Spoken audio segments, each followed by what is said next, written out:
The Uganda National Apiculture Development Organization, Tunado, is the apex body recognized by the government of Uganda and mandated by members and stakeholders to coordinate all value chain actors in apiculture industry. Tunado is a membership body that unites producers, beekeepers, processors, packers, service providers, trainers, researchers, marketers, equipment manufacturers and all other stakeholders towards apiculture development in Uganda.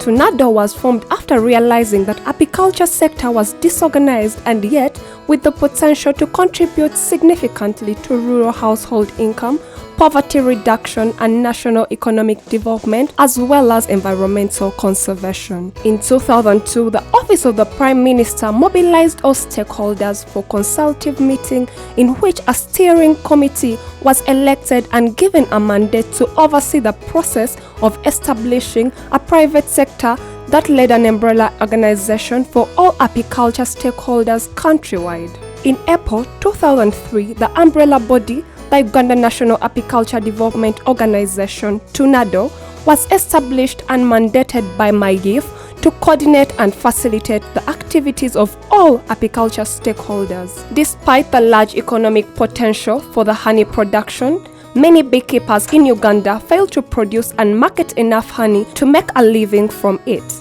Today on the NBS Agribusiness Show, we took a tour around some of the stalls of the exhibitors at the 10th Honey Week here in Lugogo. One thing you should know is that everyone here deals in beekeeping or bee products. Uganda needs to protect the honeybee because without the bees, agricultural productivity will never flourish. Researchers comparing the household economies of marginal farmers in Uganda have found that honey adds to a household income of many beekeepers, yet this impact is still limited. The Uganda National Apiculture Development Organization has been at the forefront of promoting beekeeping and bee products in the country under their annual exhibition that started on the 28th of August. This year's theme will focus on saving the honeybee for the future of agriculture. I'm called Kazoba Diana and I'm a beekeeper. We are agripreneurs.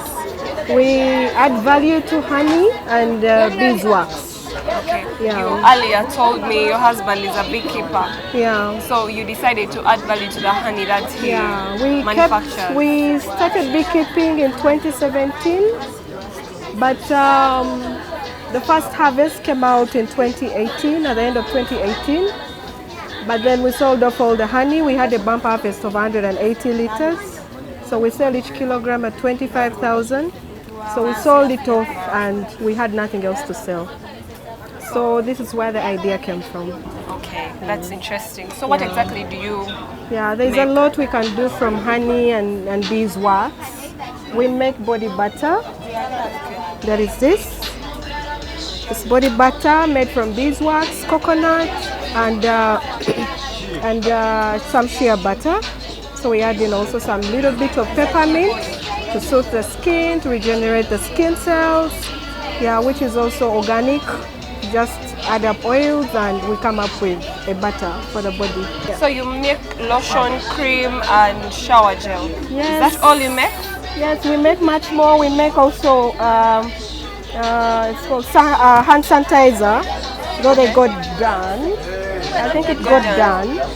I don't know if I'll get one, but it got done. We make some hand sanitizer for our hands to promote. And shampoo too, right? And shampoo for the hair. So what would you tell why would someone buy these products instead of any other normal shampoo or any other lotion? When you look at honey itself is like a drug. It's a medicine. Okay. Honey can be taken as a cough syrup. Honey can be used for the skin in case of a wound. So the fact that we're able to use honey and add up different other natural organic oils, it is safer for our skins against this environment that we are in, against different toxins.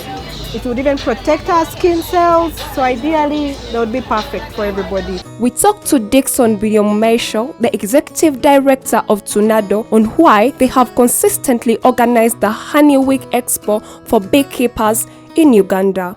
I understand you're the head behind the National Honey Week.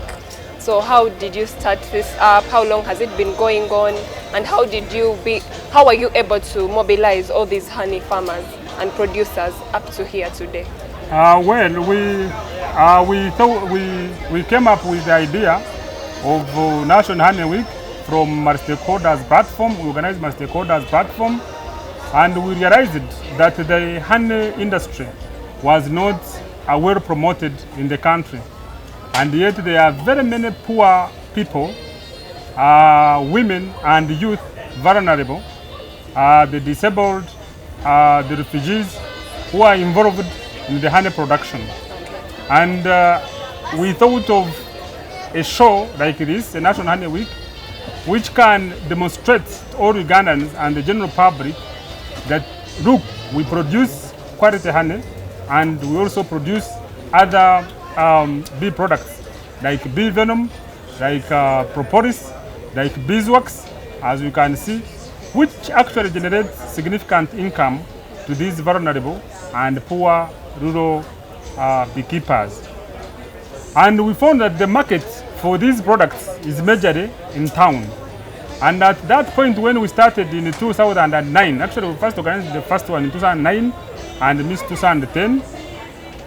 When we first organized, the issue was all the supermarkets were importing honey from outside. And yet, Uganda, we have nice forests, we have the biodiversity, we have bees, and we have beekeepers who are in remote. So the issue was, how do we bring this honey produced by these beekeepers to Ugandan supermarkets so that Ugandans can have opportunity to consume the honey that is organic. You know, in Uganda we don't use a lot of chemicals, so our honey is almost organic because we are 90% organic country. As you see, this is the brood chamber. It has two chambers basically. This is the brood chamber and this is the super chamber. The brood chamber basically here down is where we find the queen. The queen, where the queen lays her eggs. This is where the queen lays her eggs, as you can see. And here, down here, we find very little honey. And this honey, we don't harvest this honey. We leave it for the bees to feed on, yes. This is the queen excluder, excluding other bees to go in and excluding her to go up. Yes. So this super chamber is where we find other bees, the workers, and this is where most of the honey is harvested. This is the cutter box for a round snort hive. These cutter boxes are basically used by those beekeepers who are basically starting beekeeping. Yes. Okay, what is this? This is a pollen trap. What does it do? It collects pollen. This pollen. Yes. These holes here and this, it collects this pollen. This pollen is basically, different people use it for different purposes. That we started with only 3 people, but as you can see now we have over 100 exhibitors exhibiting the honey, and we have reached at a level now of exporting beeswax, which used to be wasted. We have reached at a level now of producing bee propolis that is actually almost in every honey shop in Uganda, and we are seeing the livelihood of people changing because of this show, and we are very grateful that the beekeepers saw this message and were able to come together, and this is a self-financed thing actually for them to showcase and also get feedback from the consumers on what could be the issues with the honey we are supplying you. Is there anything we can improve, we can change? So that was the whole essence of this National Honey Week.